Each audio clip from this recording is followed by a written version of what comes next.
Hi everyone. Today we will start presentation on diesel engine power plant. Diesel engine plant.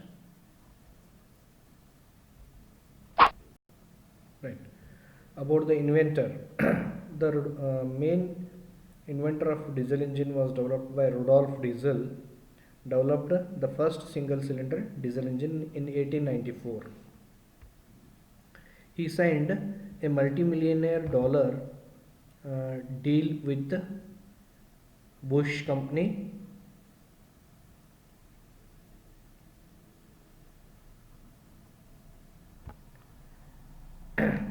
Head of Brewery Empire to manufacture the diesel engine.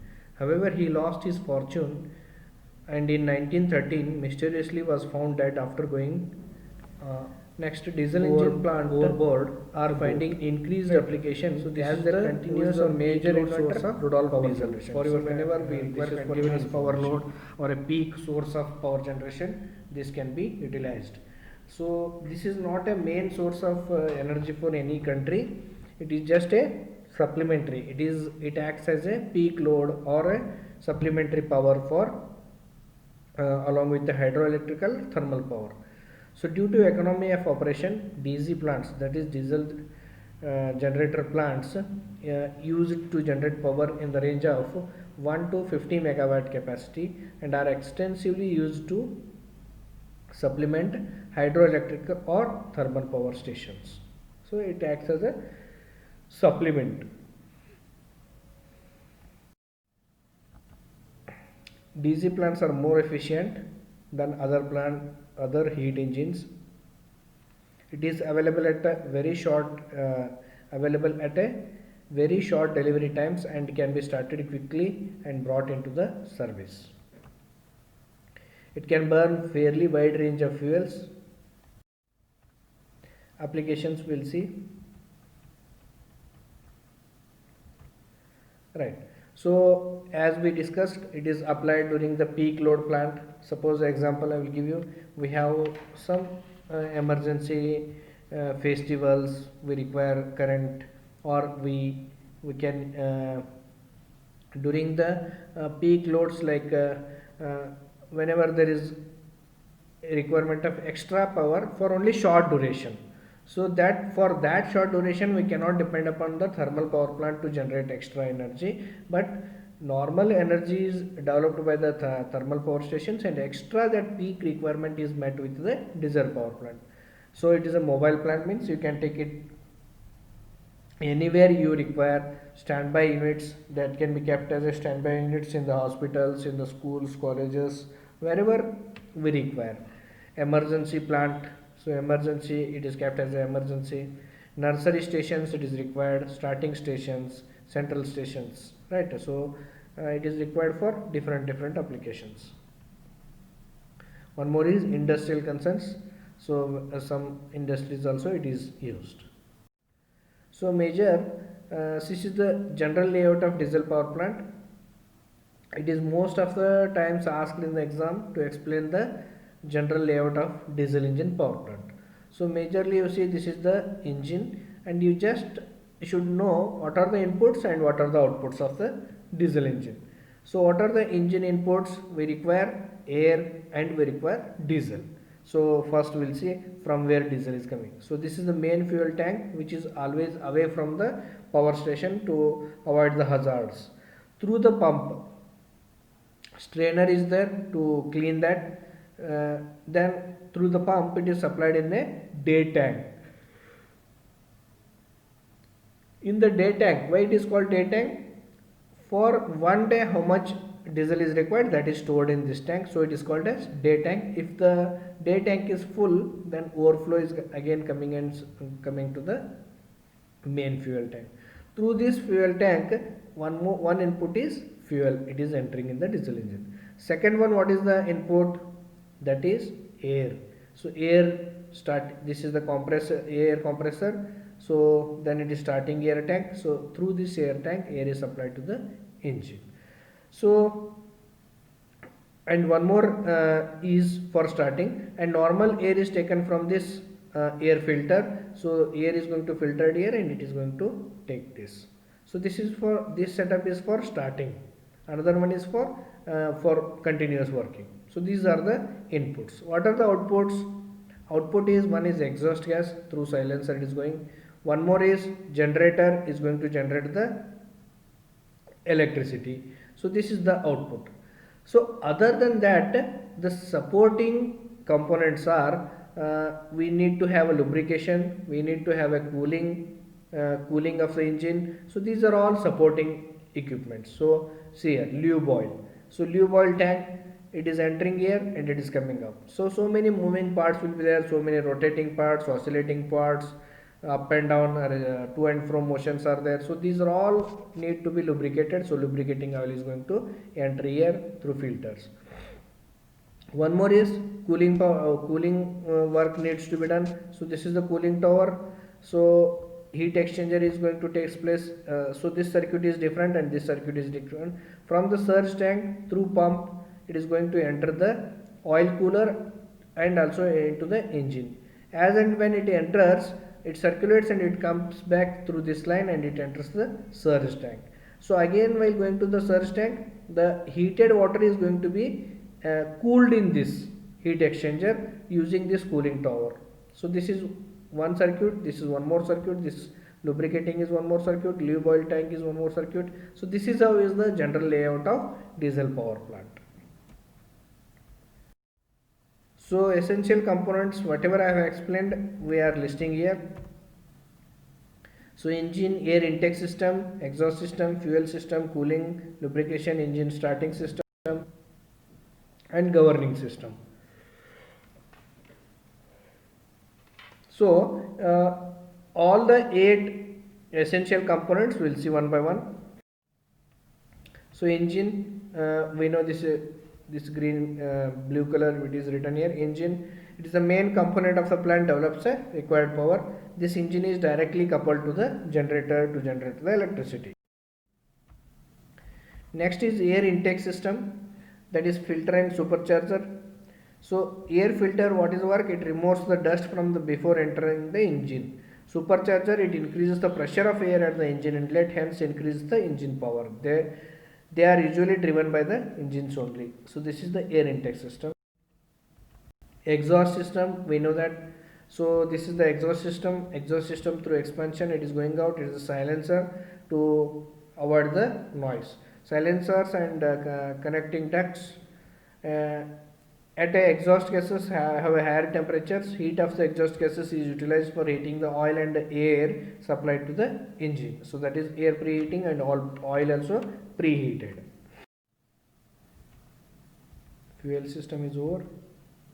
Fuel system, so this is what I have shown here. It is a fuel system working. This is it contains day tank, pump, strainer and other things. Cooling system, so this is the cooling system. Here is the what we have to see the cooling system. It contains cooling tower, pump and heat exchanger. This is going to be repeated, and this heat exchanger, what it is doing, the hot water from the surge tank is cooled and supplied to the engine, and hot water is carried to the cooling tower. Cooling tower, what it does, it cools against the heated water. Lubrication system, so it includes oil pumps, oil tanks, coolers and connecting pipes. This system reduces the friction between the moving parts and hence reduces the wear and tear. Lubrication system. Starting system, see this is the compressor is shown here. So again we are going to study in the future part, that is starting systems. The system includes starting aids like compressed air tanks. The tank supplies the compressed air to the starting the diesel engine from the cold. Governing system, it is used to maintain the constant speed of the engine irrespective of the load of the plant. This is done by varying the fuel supplied to the engine. Next we will see fuel supply.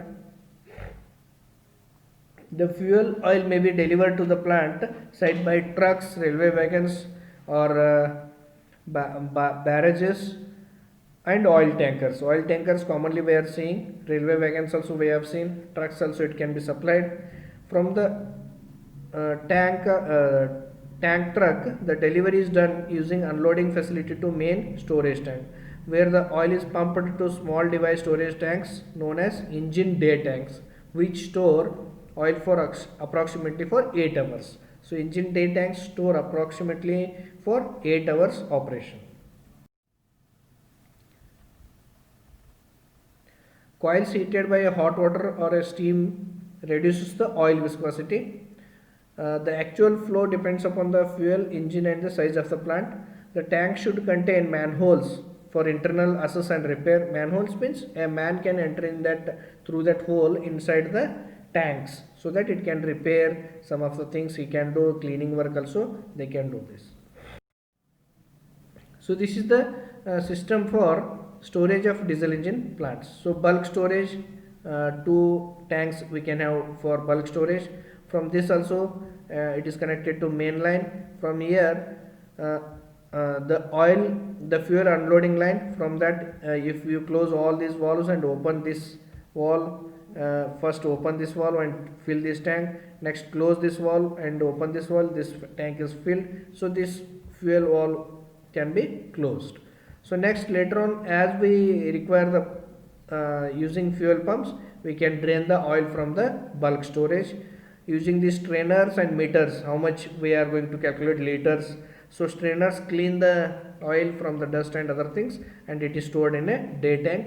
From day tank we can supply to the different engines.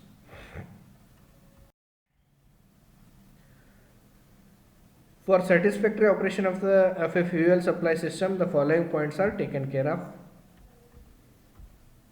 Right. So provision for cleanliness and changing over of the lines during the emergencies.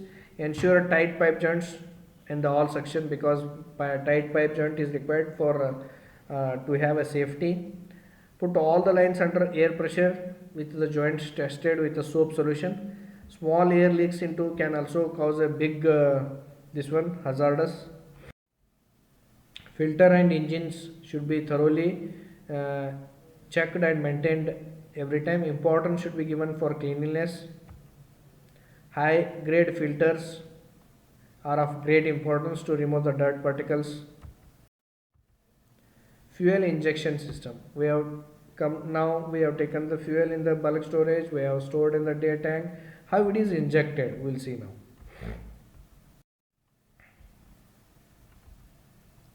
The larger cylinder, the faster the rotational speed. Pre-combustion chambers, air cells, etc. are necessary for good mixing. Have a lower speeds and simple combustion chambers.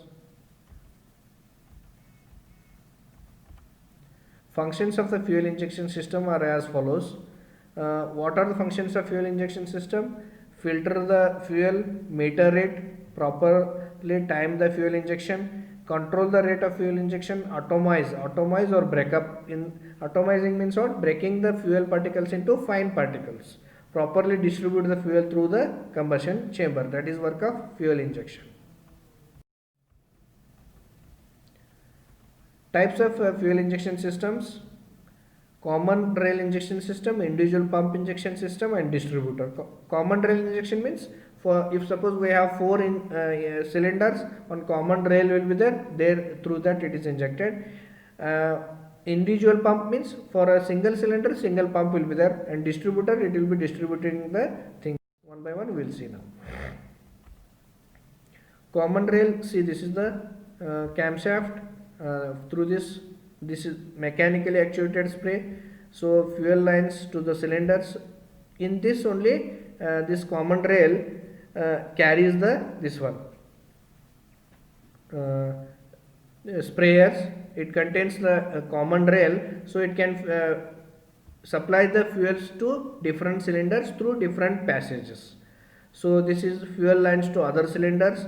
And also one example is fuel from the day tank, it is taken and it is supplied to this one. From this it is from day tank, it is supplied to the common rail, and one example is shown here. It is supplied here in the injector. Like that, it is will be having for 1, 2, 3, and including this 4. So 4 individual nozzles will be there, but common supply will be there for all the 4. So this is common rail injection system. So about this only, two types of common rail injection systems are as shown in the figures. So this is the common rail injection system. We will see. One more is this one also you can see. So this is the from the day tank, it is supplied here. This is also common rail. So it is coming in this fashion. Spring loaded spray valve is there. That is mechanical spray valve is there. So pressure controlled system is there. The pump which maintains set head pressure relief timings. So what is major important thing is at a required timing it has to inject, so as to get the efficiency of the engine. Individual pump injection thing is we have this high pressure fuel lines. This is the individual injection systems. Pump with an individual cylinder for each nozzle. So we have each nozzle as each pump. In this system, an individual pump cylinder connects directly to each fuel nozzle. Pump meters charge and control the injection timing. Nozzle contains a delivery valve which is actuated by a fuel oil pressure. So third one is distributor. So this is very important. In this system, fuel is metered at a central point. A pump pressurizes, meters the fuel and times the injection. The fuel is then distributed to cylinders in a correct firing order by cam operated poppet valve which open to admit fuel into through the nozzle. So this is the system. So here metering and controlling of the things will happen. So here you can see the cams. As and when cams are going to operate, the fuel injections are going to happen. So at a time all the 4 are not going to happen. Based on the cam operation, things are going to be operated. So this is the distributor block. Thank you.